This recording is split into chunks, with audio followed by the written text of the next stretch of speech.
Start recording. So we're recording now.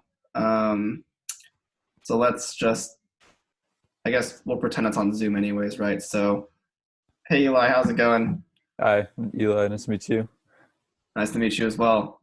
Um, let's get this started, shall we? So I'm gonna ask you a few questions and just give me the most thorough answer you can give me. Hopefully this shouldn't last more than 10, 15 minutes. Cool. Awesome. Sounds good. So first question, what are your strengths? I'd say my key strengths are probably first and foremost dependable. I remember, back in eighth grade, I took some personality quiz, and dependable came up as the first one. And I felt that really important to me all throughout my life. I think that's a really important thing in the workplace and social life and everything. Um, and for me, it's just if I say I'm going to do something, I intend to do that to the best of my abilities. If anything ever pops up that inhibits that, I either try and conquer that or at least let whoever needs to know what's happening that's inhibiting that. Mhm. Um, I'd say another strength I have is I'm easygoing, um, in that I don't get stressed out when there are high stress situations. That doesn't mean that I don't deal with it well. It just means that I kind of understand how to kind of put the stress away and deal with what's really important. Thanks. Yeah, and those are some great traits. Dependability is just something you don't find in everyone. So I'm gonna ask you the flip side, classic interview question, and can be kind of difficult. But what are some weaknesses that you have? I say a weakness that I have that I've really been working on is a lot of times in the workplace, I uh, ask a lot of questions. I think asking questions is important, but some of the time I would kind of not think for myself, and every single new thing I'd kind of ask, like, how do I do this? How do I do this? How do I do this? And as I go on, I've been kind of learning. I can kind of think for myself and be like, well, this is probably what I should do. I don't need to ask that. And of course, when there are important situations that I do need to ask, of course I'll ask. And being in a new job, there are going to be those situations. Um, but I know I'm getting a lot better at just kind of thinking for myself and um, just asking when it seems fully necessary and thinking for myself when that seems necessary. Nice. Um, so, what is a difficult situation that you've overcome in the workplace? Um, well, I worked in a restaurant for 3 summers, and working in a restaurant, people come up that are difficult to deal with. And I was a manager there for a little while too. So I was the person that had to deal with those people. Um, and it kind of let me realize, like, wherever you work, there's always going to be difficult people. Um, and in like any given situation, a lot of times it wouldn't be anything I did. It wouldn't be the fault of even any of the employees, maybe, but kind of just realizing, like maybe they got other stuff going on. There's no reason to lash back at them. That doesn't help anything. Just kind of trying to put aside the aggression and deal with whatever it is that you can do to help them, even if they are being aggressive towards you. Right. Yeah. Thanks for sharing. Um, so, what would separate you from another applicant? I'd say as far as the actual education, I think there's probably most people that are applying for this position have a great education. I would say for me, I know that being in kinesiology pre-PT, it translates really well. So a lot of the classes that I'm taking uh, directly translate and specifically apply to the PT setting. So it gives me a kind of leg up in those areas, and at least that it'll take a lot less time for me to learn maybe some of the necessary things that I need to know. Um, Also, just this most last summer, I volunteered in a PT clinic, and I have about 100 hours there. And that gave me a lot of insight, and I felt like I learned a lot there. And I hope that those are going to translate directly to this sort of setting as well. Yeah, and that's great to see that you already have experience in PT. That's something really important to us.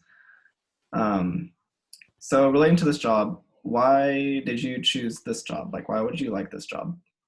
As far as PT aid goes, kind of similar to last question, is that I did work previously, and I really enjoyed it, and kind of the uh, I guess getting along with like the coworkers and then kind of building connections with the people that come in was really enjoyable for me. Um, so, and not only do I think I would enjoy this, I know that it's going to help me for future careers and hopefully in full PT rather than PT aid. Um, but for the time being, the kind of the environment and just getting to help people out and kind of conquer whatever injuries they're facing is really important to me. Yeah. So you just mentioned that you were looking at maybe going just like a DPT, right, instead of like a PT aid. Hmm. Where do you see yourself in 10 years? I guess just that, I think within the next few years here, so starting next year, I'll be starting to apply to DPT programs. And once I get in, that's the ultimate goal, go there.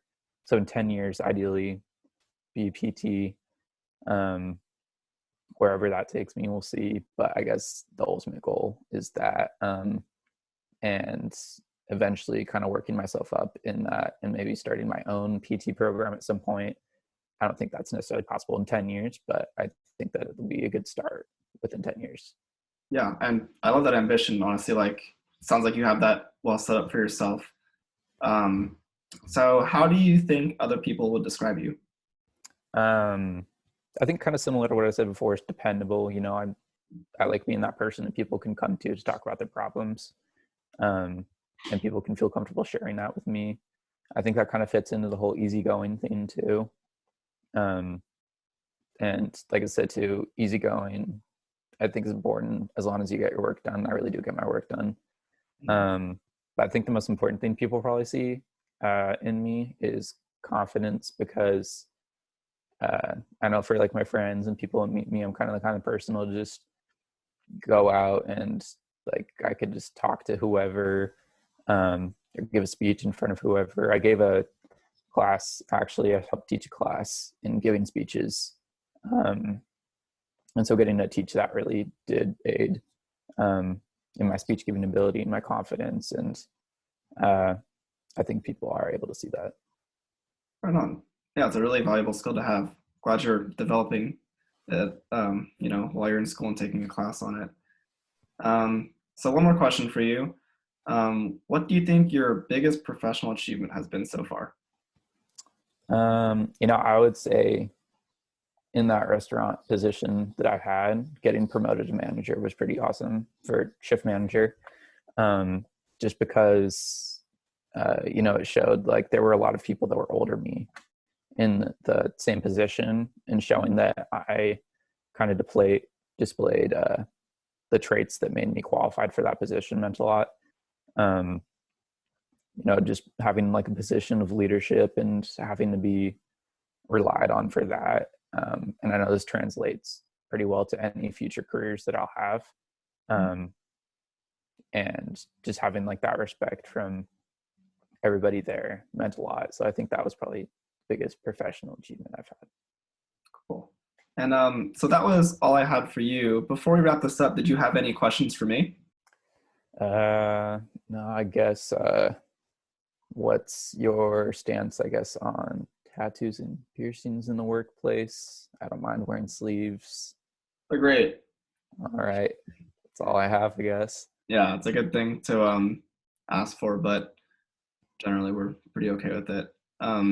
Thanks for coming in and interviewing with us. We'll get back to you in so many days. All right. Sounds good. I appreciate the opportunity. Hope to hear from you guys soon. Yeah, catch you later. Have a good one.